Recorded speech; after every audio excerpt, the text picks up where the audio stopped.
Bismillahirrahmanirrahim. Assalamualaikum warahmatullahi wabarakatuh. Bapak dosen yang saya hormati dan teman-teman semua, semoga selalu sehat dan bahagia. Kami dari kelompok satu, saya Rina Damayanti dan Pak Bahtiar akan mempresentasikan konsep dasar pembelajaran digital. Pada presentasi ini, kami akan membahas konsep dasar pembelajaran digital, khususnya bagaimana konsep ini dapat diterapkan dalam konteks pendidikan anak usia dini, dan bagaimana media digital bisa memperkaya pengalaman belajar. Dalam era digital, tantangan dan peluang pembelajaran berubah bukan sekedar menggunakan gadget, tapi sebagaimana kita bisa mendesain pengalaman belajar yang bermakna, aman, dan adaptif bagi anak usia dini. Untuk itu, konsep dasar ini menandakan bahwa yang akan disampaikan bukan detail teknis seluruhnya, tetapi pondasi pentingnya. Sehingga dalam pembelajaran digital, bukan hanya digital sebagai alat, tapi sebagai kerangka berpikir dalam pembelajaran.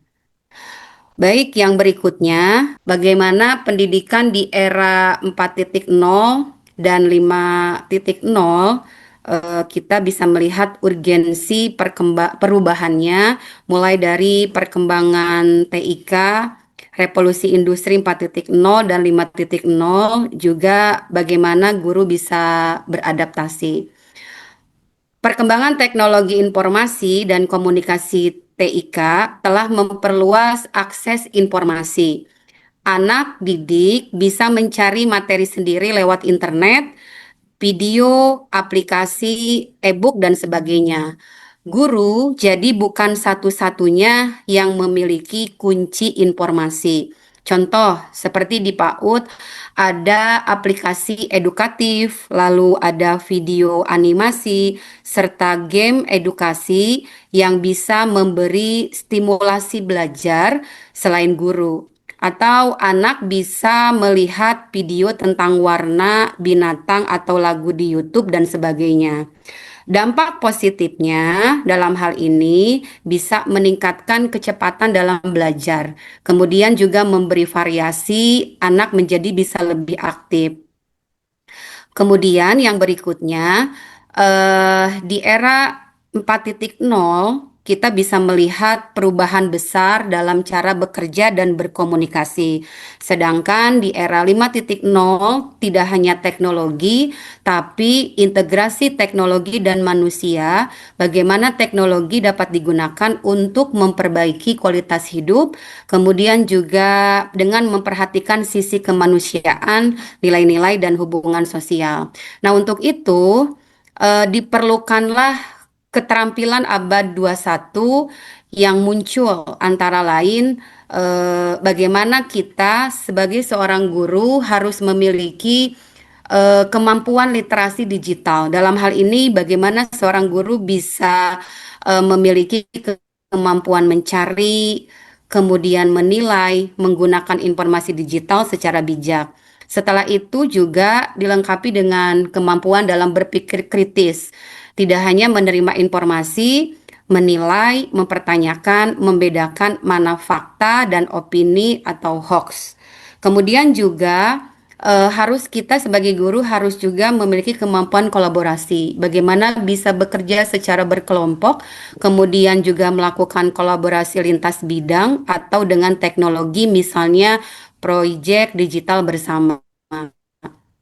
Nah, kita sebagai guru perlu beradaptasi. Artinya, ketika kita menggunakan media digital, tidak selalu menggunakan produk dari orang lain, tetapi kita sendiri sebagai guru harus bisa berinovasi, membuat media pembelajaran, kemudian menyesuaikan materi digital yang ada, melakukan modifikasi sesuai kebutuhan anak, konteks lokal, budaya, dan kemampuan anak.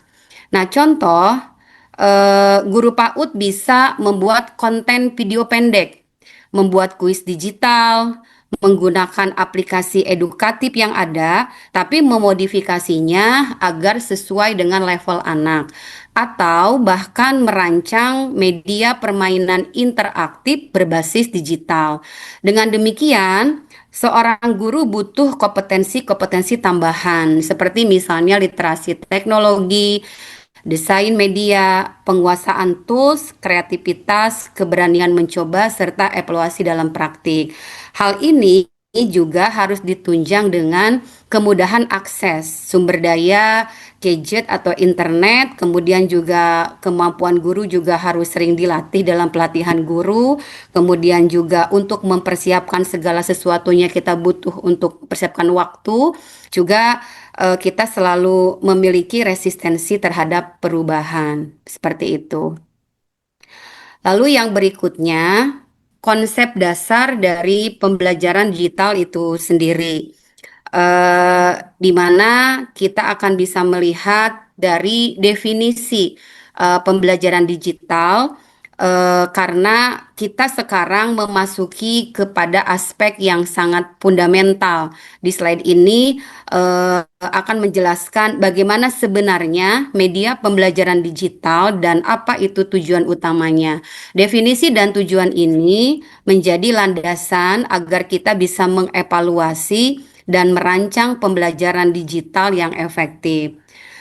Media pembelajaran digital memiliki istilah media berbasis teknologi, mencakup banyak hal, bisa berupa perangkat keras atau hardware seperti komputer, tablet, proyektor, perangkat lunak seperti aplikasi, platform pembelajaran online, bahkan atau bahan digital seperti video, animasi, modul interaktif, juga media komunikasi digital seperti forum dan video konvers dan sebagainya. Nah, kemudian media pembelajaran digital, fungsi utamanya adalah mendukung proses pembelajaran. Artinya, bukan hanya ada teknologi, tapi teknologi itu harus benar-benar membantu agar belajar anak-anak bisa menjadi lebih baik seperti itu. Kemudian kalau kita melihat tujuannya dari media pembelajaran digital, ini bisa lebih menarik perhatian. Bagaimana media digital memungkinkan tampilan visual, kemudian animasi, audio, warna, interaktivitas. Di sini unsur-unsur yang secara alami sangat menarik bagi anak kecil. Hal ini berbeda dengan media konvensional yang mungkin lebih statis. Kemudian tujuan yang berikutnya, media pembelajaran bisa memudahkan pemahaman. Dalam konsep abstrak atau materi sulit itu dapat divisualisasikan atau divisualkan atau dipecah menjadi bagian-bagian interaktif yang lebih mudah dipahami anak. Misalnya, bagaimana video animasi itu bisa membantu menjelaskan siklus air atau aplikasi interaktif menjelaskan konsep warna atau mix warna. Nah, selain menarik dan mudah dipahami, bisa juga meliputi tujuan lainnya, yaitu meningkatkan motivasi belajar, kemudian memungkinkan belajar mandiri, mendukung pengulangan atau pengulangan yang fleksibel dengan adanya replay dari video atau latihan interaktif yang nantinya akan memperkaya variasi media agar sesuai berbagai gaya belajar siswa. Dalam hal ini, dari visualnya, kemudian juga dari auditorinya dan kinestetiknya. Contoh konkret untuk anak usia dini, ada berbagai aplikasi. Contoh misalnya aplikasi yang memuat cerita bergambar animasi yang merespon suara anak, kemudian video lagu interaktif, permainan edukatif berbasis digital. Ini semua termasuk ke dalam sarana berbasis teknologi yang mendukung dalam pembelajaran PAUD. Nah, teori dalam media pembelajaran ini sebagai sumber referensinya, ini ada dari Hennig, Molenda, dan Russell yang mengatakan media adalah saluran komunikasi antara sumber dan penerima yang dapat memperkecil kesenjangan dalam pemahaman. Sedangkan menurut Miarso, media pembelajaran adalah segala sesuatu yang menyalurkan pesan dan merangsang pikiran, perasaan, perhatian, kemauan siswa untuk belajar. Sedangkan dalam artikel penelitian, manfaat dari media digital dalam membuat proses belajar lebih menarik, mengurangi kebosanan, meningkatkan interaktif guru dan siswa. Nah, selain itu, kita akan melihat di slide berikutnya bagaimana keunggulan utama dari media digital itu sendiri. Keunggulan utama dari media pembelajaran digital adalah fleksibilitas ruang dan waktu. Artinya, media digital memungkinkan proses pembelajaran tidak terikat kepada ruang kelas fisik dan jadwal tatap muka tertentu. Anak bisa mengakses materi kapan saja, asalkan ada perangkat dan jaringan, dan dari mana saja, bisa di rumah, bisa di taman, di ruang kelas, di lapangan, dan sebagainya. Contoh misalnya, anak bisa menonton ulang video pembelajaran, mengulang materi lewat aplikasi, atau menggunakan media interaktif kapanpun mereka siap. Manfaatnya, membantu diferensiasi tempo belajar mereka. Anak yang lambat bisa mengulang, anak yang cepat bisa melaju. Seperti itu. Kemudian yang berikutnya, yang kedua adalah peningkatan motivasi dan keterlibatan. Media digital sering lebih menarik karena adanya unsur visual, audio, animasi, interaksi, games, elemen multimedia. Ini membuat proses belajar terasa seperti bermain, bukan ceramah murni.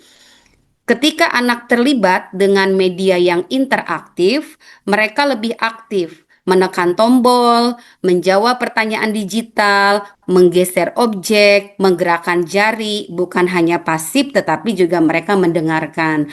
Nah, motivasi ini bisa anak lebih meningkat motivasinya karena anak mendapat umpan balik langsung atau feedback. Juga anak mendapatkan reward dan ada juga dari elemen permainan atau gamifikasi seperti itu. Nah, kalau misalnya kita melihat anak itu ketika ditanya soal binatang lewat teks biasa, mungkin anak sering bosan. Tapi ketika dia memakai aplikasi interaktif yang menampilkan gambar binatang, bergerak, dan suara hewan, dia lebih antusias dan bisa mengulang sendiri. Tentunya ini pun harus ditunjang dengan adanya keterlibatan mereka melalui kolaborasi digitalnya. Bisa berupa diskusi kerja kelompok antar anak dari berbagai media. Mungkin itu keunggulan dari media pembelajaran. Yang berikutnya akan disampaikan oleh rekan saya, Pak Bahtiar. Mangga dipersilahkan. Baik, terima kasih banyak Ibu Rina. Lanjut, kita lanjutkan tentang bagaimana kemudian perbandingan. Jadi saat ini kita coba membandingkan antara media konvensional dan eh, digital. Ya. Nah, teman-teman, di masa lalu buku dan papan tulis adalah simbol ilmu. Nah, kini layar dan koneksi ini menjadi jendela ilmu buat kita. Nah, bukan berarti yang lama itu salah. Metode konvensional itu mengajarkan kedisiplinan dan kesabaran, tetapi digital itu kemudian menghadirkan kehidupan, warna, dan kecepatan pembelajaran. Nah, ketika teks berubah menjadi video, ketika konsep berubah menjadi simulasi, maka belajar tidak lagi membosankan. Ia menyala dalam imajinasi anak, teman-teman. Ini sesuai dengan teori dari Myers Cognitive Theory of Multimedia Learning, bahwa visual plus audio plus teks itu meningkatkan transfer pengetahuan.